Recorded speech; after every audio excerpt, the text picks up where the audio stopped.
Operation Aerox tayo ngayon. Papalitan na natin, tapos kakabit natin yung NCY, tapos lalagay natin yung OKM Racing na lever guards. Let's go.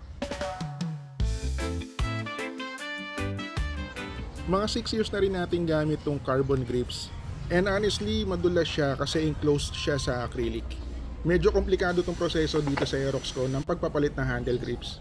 Kailangan ko kasi ipalit yung stock na throttle tube, tapos bubuksan ko pa yung throttle housing. Kaya tara, umpisa na natin.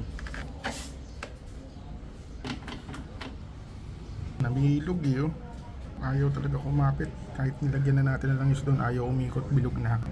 Pati itong ilalim na milog. Ang huling solusyon na lang ay baklasin, sirain na itong housing. Bumili na tayo ng pamalit dito sa throttle housing. And bumili na rin tayo ng mga replacement na screws. Sisirain ko na yung nakakabit ngayon. Tapos tinatabi ko na lang yung kable. Ayan. Ito na lang mga naiiwan. Pwede na nating haltakin lang.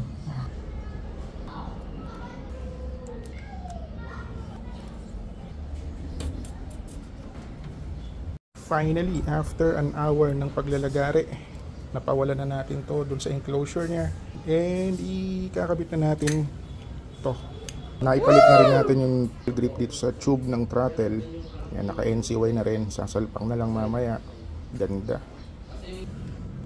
Tapos isushoot na natin itong mga to dito, magkabila, dalawa.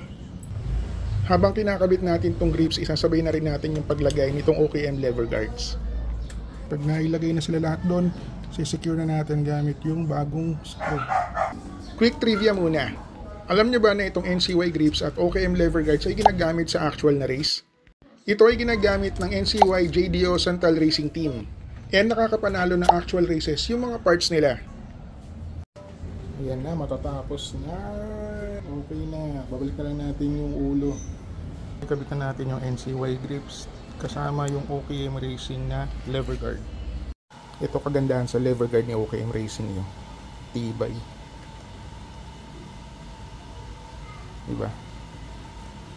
And so ayan yung overall look niya without yung side mirror.